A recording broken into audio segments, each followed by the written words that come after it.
boys and girls. This is Jenny again from the Learning Center. I am back. Today we're gonna continue the adventure we started last week.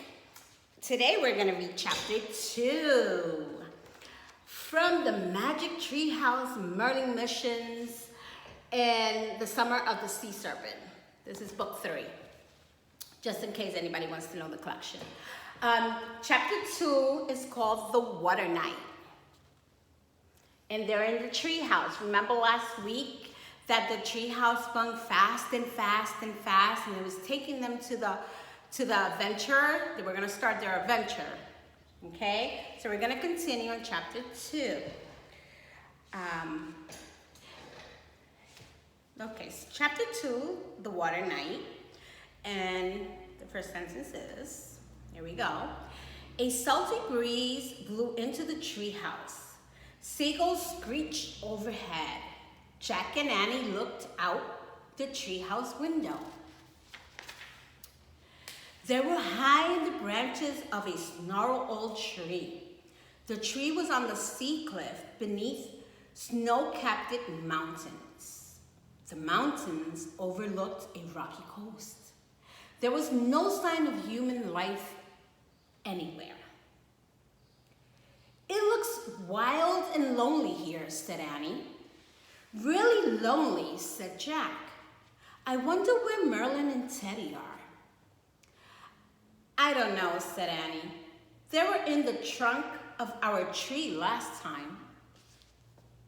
Let's look for them in this one. She climbed down the rope ladder. Jack cramped the seashell in his pocket and followed her. Merlin, Annie called. Teddy. Jack and Annie circled the snarled tree trunk, but there was no sign of an entrance into the magic chamber of Merlin the magician. They circled the tree again. Jack tapped the bark in several places. I have a feeling no one lives inside this tree, said Annie. I think you're right, said Jack. Maybe they're down by the water, said Annie. Annie and Jack walked a few feet to the edge of the sea cliff and looked down at the rugged coast. They saw 3 coves, separated from each other by rocky cliffs. The cliffs were filled with shadowy crags and the dark mouths of caves. Wow, that sounds scary. In the first cove, sunlight water flowed from the open sea through a small space between the cliffs, then washed onto the pebbly shore. The second cove was smaller, but looked much like the first. The third cove was different. The farthest away, it was surrounded by a ring of bright green hills. A thin white mist hung over its milky green waters. I don't see any sign of Merlin or Teddy, said Jack. I guess we'll have to get started without them. Read the beginning of Merlin's rhyme again, said Annie. Jack took the shell from his pocket and read out loud. Before the night falls on this warm summer day, a shiny sword must find its way into your hands and out of the gloom, or Camelot's king shall meet his doom. Jack looked up at the sky. The sun was almost directly overhead. It must be around noon now, he said. We don't have much time, said Annie. What do we do first? Jack looked back at the rhyme and read out loud. To begin your quest for the sword of light, call for the help of the water knight. Oh, easy, said Annie. Is it? said Jack. Sure, said Annie. If he's a water knight, he's probably down by the water. She started down the steep, rocky hill that led to the nearest cove. Jack stuffed the shell back in his pocket. But who is the water knight? He yelled as he followed Annie. It doesn't matter, she yelled back. We just have to go down the water and call for his help. They climbed over large bottles towards the cove. The bottlers were slippery, but Jack's sneaker kept him from sliding. A damp breeze blew from the sea. It made his skin and clothes feel glampy. When they got to the shore, Jack wiped the mist off his glasses and looked around. The white beach was covered with silvery pebbles, shells, and rows of sea foam. Sandpipers and gulls picked at tangled ribbons of soggy seaweed. The tide must be out, said Jack. He studied the cliffs above the cove. Oh, wow. Nice. Beautiful, yes. I don't know how a knight can get down here. A horse could never make it over all those rocks. Let's just do what the rhyme tells us, said Annie, and see what happens.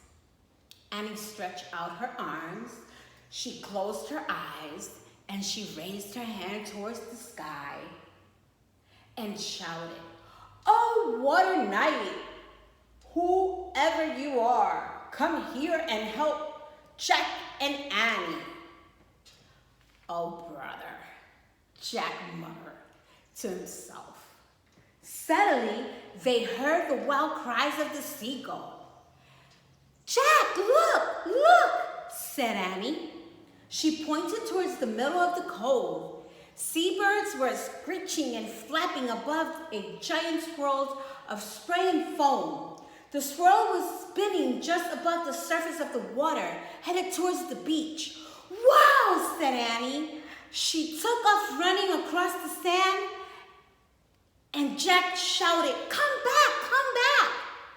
"No, no, look. Come look," said Annie. "Come look." Jack hurried to the edge of the surf. Through the blur of the spinning spray and foam, he saw the silver helmet of a knight appeared above the water. He saw silver breast armor. Then a strange creature burst through the surface, carrying the knight on its back. The creature has a horse head and neck and front legs, but instead of back legs, it had a long silvery fish tail. With the water knight on its back, the horse creature half galloped and half swam through the cove. Seagulls screeching wildly overhead, following the pair toward the shore.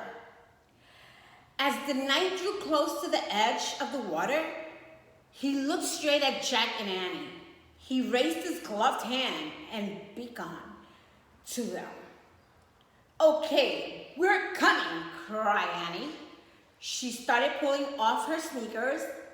"Wait, let's think about this," cried Jack. "We don't have time," said Annie.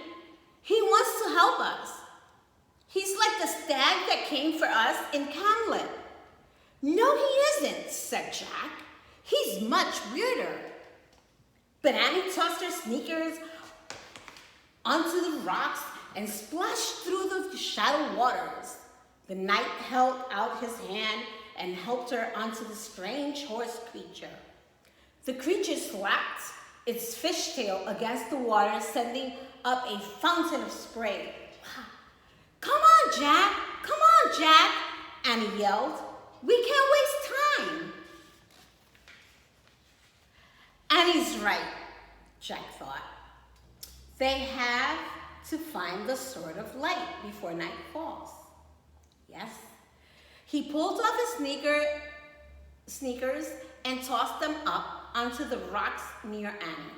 Then he stepped into the cold water and waded out to the night. Annie helped pull Jack up onto the horse creature. He sat on its scaly tail and clung to Annie while she held on tight to the water knight's tunic. The silvery fishtail slapped the water. A shower of spray rained down on Jack. He closed his eyes. "Onward!" he said faintly. The water knight turned away from the shore. With more slaps of its tail, the horse's creature began galloping and swimming across the cove.